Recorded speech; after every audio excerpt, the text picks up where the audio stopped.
Shalom, shalom a todos que están mirando. Vamos a continuar en esta mañana el Talmud esencial. Vamos a ver el mundo del misticismo según el Talmud.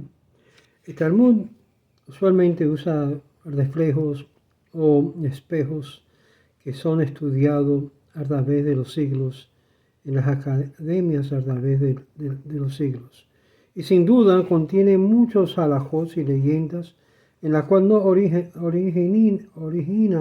en la discusión pública ahí, sino en otras fuentes. Algunas de estas anécdotas de vidas de grandes hombres o grandes leyendas, sermones de los sabios.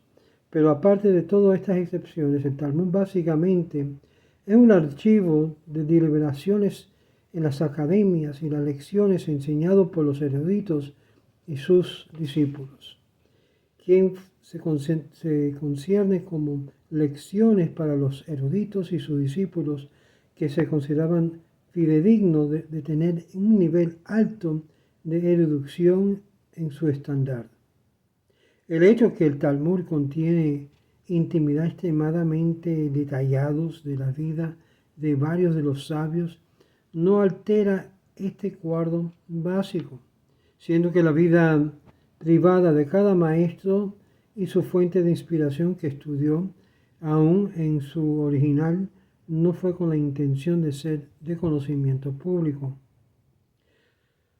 Junto con la declaración del público que en sí trajo a luz todos estos estudiantes de la academia, tenemos varios temas en los cuales se discuta a cerrar cada sesión.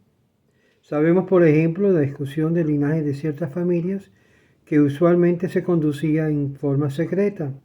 También tenemos una lista de familias inegibles de casamientos en la comunidad que legalmente la familia injustamente se descalificaba por causa de el conocimiento común, pero que también fue traído a las manos de los rabinos y los discípulos a un cierto intervalo, aproximadamente cada 7 años, no sea que se hubiesen olvidado. El Midrash sobre el libro de Crónicas aparentemente contiene detalles extremadamente que nos da para discusión en la genealogía de las familias y que fue dado de mano a mano en una forma semiclandestina. Y fue aquí donde se clamó ciertos pueblos que no eran dignos para el estudio en ella. El hecho que la obra desapareció es punto de vista talmúdico de la era. La adición de detalles de este tipo, sin embargo, era de un mundo completamente místico o misticismo o misterio que fue en sí escondido del público en general y solamente transmitido a ciertos pocos escogidos. De aquí hallamos lo que está escrito, por ejemplo, que no se debe de enseñar los actos de la creación a dos, o que los carruajes divinos a uno, no sea que la persona sea sabia y entendida por sí mismo. Estos temas esotéricos en los cuales se enseña de un rabino a un discípulo escogido, en algunos casos de un maestro confinado a sí mismo dentro de cierto bosquejo del tema para que no se saliera de los detalles. Es bien conocido estos poquitos de místicos o misticismo y los detalles disponibles son indicados que obligadamente varios tratados del Talmud se refieren a los sabios que estaban envueltos en estos temas, en los cuales se trataban proveyendo explicaciones satisfactorias a la naturaleza del tema. En estas áreas, la asunción y la conjetura sobrepasaba el hecho y la certeza, en algunos casos a una imposibilidad de poder llegar a una respuesta conclusiva. Hallamos libros tratando con el misticismo que da fecha a los tiempos antiguos y varios aún atribuidos a los sabios mishnaico y talmúdico. Es también posible de asegurar que fueron en sí escrito por esos autores. Restricciones estrictas sobre la interpretación esotérica fueron relajadas gradualmente durante el siglo medio, y de ahí en adelante los Geonim, de ahí para adelante, tuvieron declaraciones mucho más claras.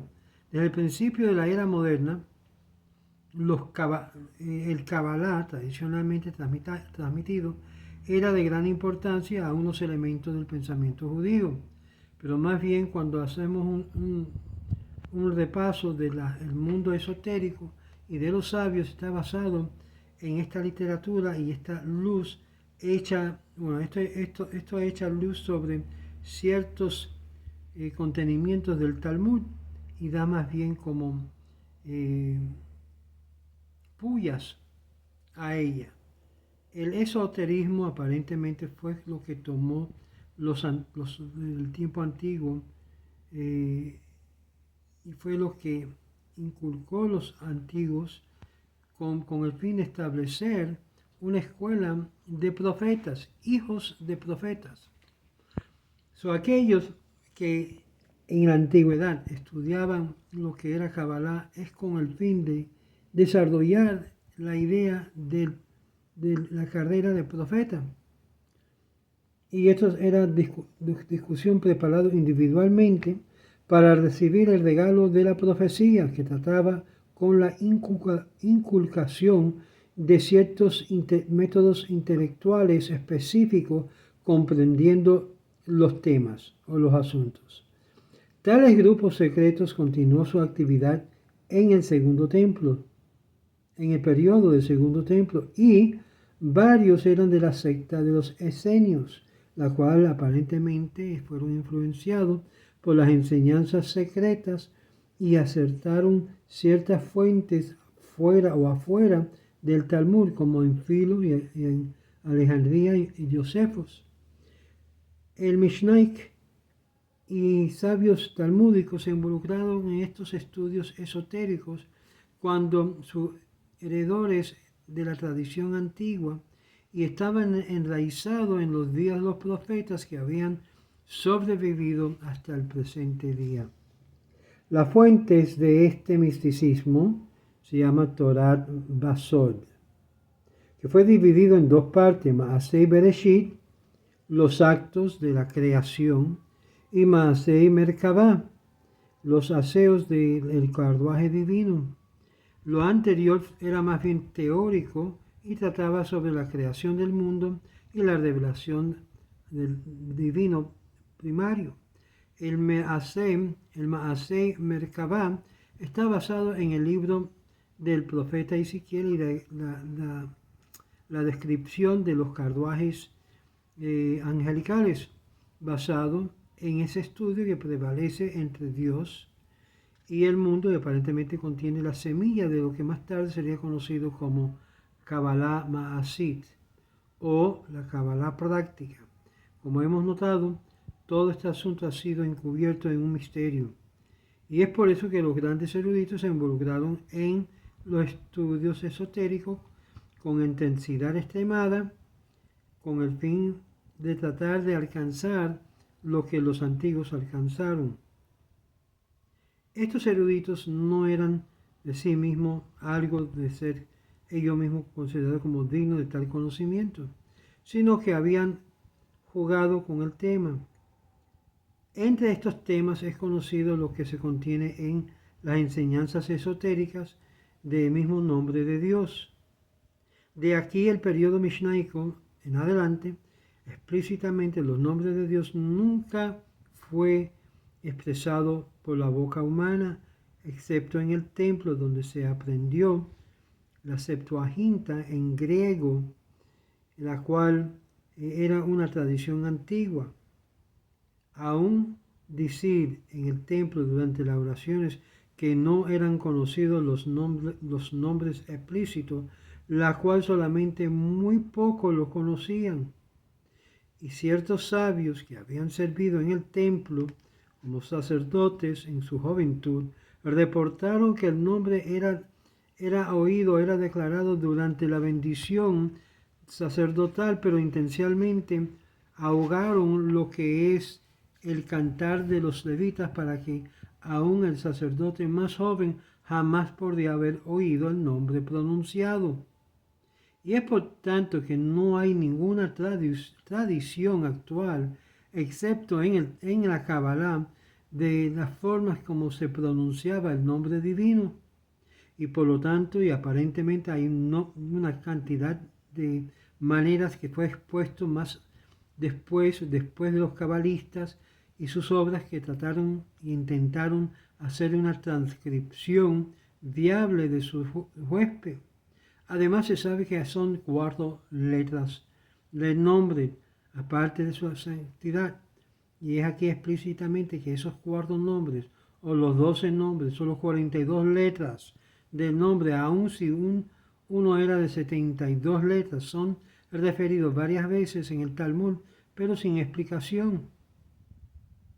Aún en el Talmud clásico, los comentaristas trataron siempre de evitar la referencia, y el sumo sacerdote aparentemente, en la cual explícitamente mencionaba el nombre sagrado en el día de Yom Kippur, pero por causa de su longitud y complejidad era casi imposible poder embarcar la forma correcta de pronunciar el nombre.